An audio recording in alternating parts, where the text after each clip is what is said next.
Hey, it's Vanessa, the Crafty Gemini. I post weekly videos right here on my YouTube channel, and in this video, I'm sharing with you my review of my Juki TL-2010Q sewing machine.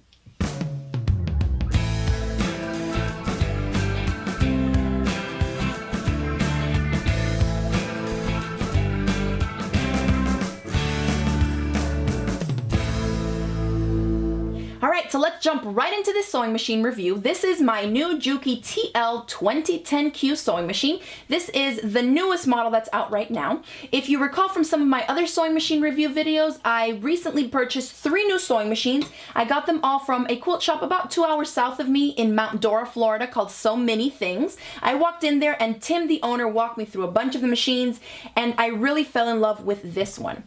I found out about Juki because earlier this year in March, I went to Iowa to attend a quilting retreat, and I had to use a loaner machine, and it was actually the TL-98 that I was using at that quilt retreat. And it was very similar to this one. It's just an older model, but I was using it for 4 or 5 days, and I was like, I need to get a machine like this. Super high powered, super fast stitches, which I'm kind of a speed demon, and the newer computerized machines, they don't go that fast. Usually they go about 850 stitches per minute. This baby right here stitches 1500 stitches per minute. So if you need to get through something fast, you just need quick straight stitches, especially for patchwork and piecing, definitely check out the rest of this video so you can learn more about this machine. So I picked this one up from So Many Things, and I'll include a link in the description box for Tim's store if you're in Florida. Even if you're not, he ships all around the United States. He ships his machines anywhere in the 48 states inside the US.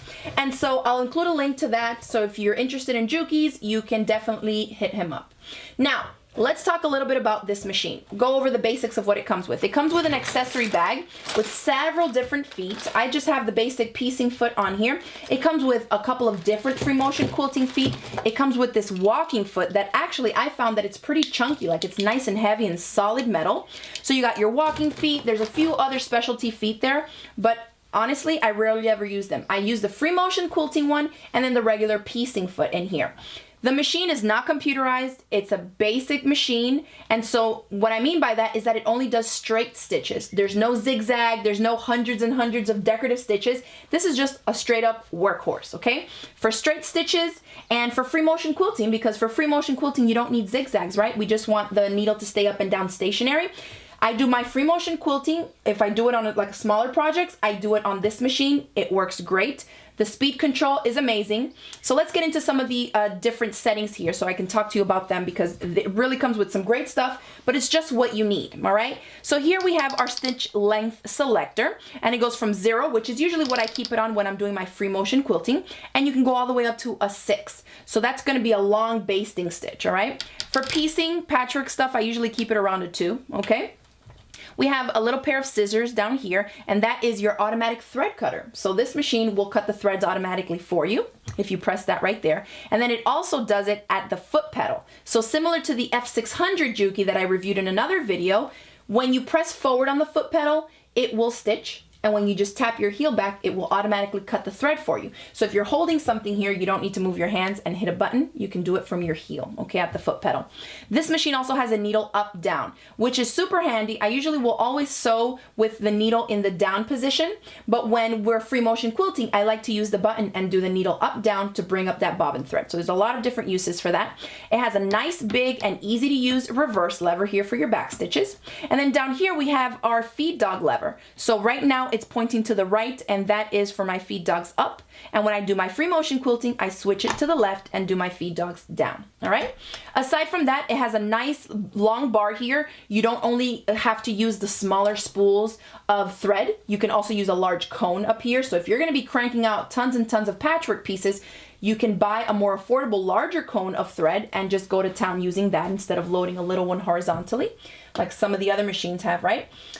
This has the tension assembly, and all the things up here in the front are very similar to an industrial sewing machine. So if you're familiar with that, this will be very easy for you to thread. If you're not, then you will definitely have to refer to the user manual, but it's really quite simple to thread. I have the thread coming from my spool here. It goes up here through a thread guide, comes through here and down through the tension disc, and then it's really like the up, back, down that every sewing machine has. So it's not that different.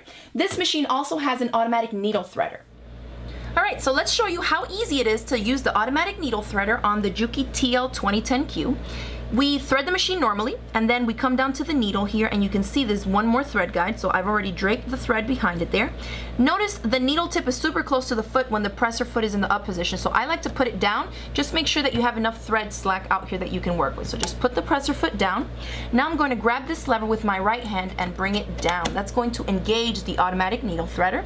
And now I'm going to take with my left finger, I'm going to bring the thread over and under this little metal thing. I'm trying to keep my fingers out of the camera shot. I hope you can see that. I'm going to bring it in and pull the thread all the way to my right side, pretty much under my right finger here. And then slowly I'm going to let go of this lever. And when I do that, you see the nice big loop that was threaded automatically right through the needle eye. One thing you may notice that's different from some newer machines is that it doesn't have a drop-in bobbin. Because it's a semi-industrial machine, it actually has a side-loading bobbin, a metal bobbin with a metal bobbin case. So it's real simple to install. We just set it up right on its side and pop it in here. It helps if you can look in there, but I can usually feel for it as well. Okay. So that's that for sewing. And then let's go over the extension table. This machine comes with this extension table. It's really handy. You can see under here it has these little feet that kind of just lay flat. So if you want to slide this for storage, you can do that. It also has a slot here, which it comes with, but I have it up in a box because I don't really use it. And that is that knee lever. So if you're sitting at a machine, and you may recall this from industrial machines, or a lot of the newer ones have it too, you plug in a bar down here and you can lift up the presser foot by swinging your knee out to the right or to the left, and it will lift up that presser bar for you without you having to reach behind the machine and do it. So it also has that. The machine obviously has a user manual which has tons of great information in here. And then it also came with a kind of it's like a, not soft, but not a hard cover, right? It's nice and sturdy and nice and big. So for travel, you can use this over your machine. And I think that's it for the overview of what it comes with. Oh, another thing about this machine is that it's pretty thirsty. And by that, I mean it loves its oil. So definitely check the user manual. If you're using the machine a lot like I do, because I love it, I use it every single day, I will usually come in and there's quite a few different spots that you need to oil and just put 1 drop of oil. So because it's a semi-industrial machine, the computerized machines that you see nowadays, they don't require you to oil them yourself, but this machine does, okay? So I find that it is quite thirsty, and usually if I'm using it every day, I will go in and put a drop of oil in all the designated spots. All right, so let's get started with some stitch quality, and let's see what this baby can do. I have it set to 2 at the stitch length, which is usually what I use for piecing. I have 2 pieces of cotton here, just your regular quilting fabrics. I'm gonna layer them up. Now, the machine comes with a 1/4 inch foot, but I find that I don't even use it. When I use the regular foot on it, I can use the edge of it and it gives me a nice scant 1/4 inch, but there's also the markings down here on the metal plate of the machine bed so that you can use whatever seam allowance you need. All right, so here we go, at full speed. I love the sound of that. The stitches are so nice and perfect. If you're doing strip piecing, you can just go to town on here. I just grabbed tons of my patchwork pieces and just one after the other, chain piecing them together, one after the other, and it goes by super fast. So that's at full speed. I'll put it halfway so you can still see it's quite fast. And I'm flooring the foot pedal. So that's the good thing about having a machine that has speed control. If I put it on the lowest setting and I still floor the foot pedal, it's only gonna go slow. So on some of the older machines or machines that don't have this kind of speed control, you may be stuck with controlling the speed based on how much pressure you're applying to the foot pedal. So on this machine, you don't have that problem. You can adjust the foot, the speed right here on the machine and then press the foot pedal to however fast you want it to go down. All right, so that was that. Now, this is what you use it for mostly, your patchwork pieces, okay? Now let's get into some of the bulkier fabrics. I'm not gonna get into stretch stuff because I don't really use stretch knits on a machine that just has a straight stitch. You want something with a little bit more give. But I'm gonna try some fleece anyways. We know fleece has a little give, but it's also bulky, so I want you guys to see. Here's 1 layer of fleece. I'm gonna fold it in half, that's 2. And I'm gonna fold it in half again. So 4 layers of fleece. And I'm gonna lengthen my stitch a little bit. So it's at a 3, and that is at about halfway of the speed. And you can see how much it tightened that and stitched it down. You can see how bulky the fleece is and how the stitches really came down in there and compressed that fabric together, okay? Next one, I'm gonna crank up the speed a little bit and see if we can do it with a little bit faster speed. Actually, I'm gonna crank it all the way up, why not? I mean, it's amazing. The thread doesn't break, the needle doesn't break, and it just stitches what it needs to stitch. All right, so now let's move on to the denim test. And you all know every time I review one of my sewing machines, I always put it through the multiple layer of denim test. And this machine, it's semi-industrial, so as you can already imagine, it's pretty hardcore. It's a workhorse. It's stitched through these 4 layers of fleece like nothing. And so we're gonna crank it up a few more layers of denim than I usually do. I usually will test it up to 8, but I think with this one we can go up to 12. And I'll show you exactly what it looks like and the stitch quality so you can see how good this machine is. I mean, I love it. I use it every day.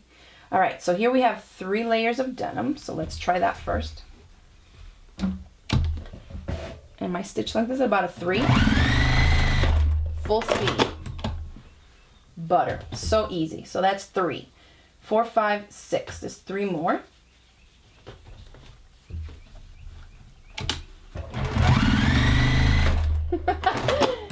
Six layers of denim. 1, 2, 3, 4. So let's add 4 more to that. So this is 10 layers of denim. I'm skipping 8 and going right to 10. And I don't even have to lift the presser foot up. It's like so chunky. It's right there. At full speed. And the needle didn't even pop on me. All right, so now we're gonna add 2 more layers to it to make it a full even 12. I'm not gonna stitch at it full speed though. We're gonna take it a little bit slower because this is, I mean, it's barely fitting under my presser foot. Don't try this at home. But I just wanna show you what all this machine can stitch through. So let's take it a little bit slower.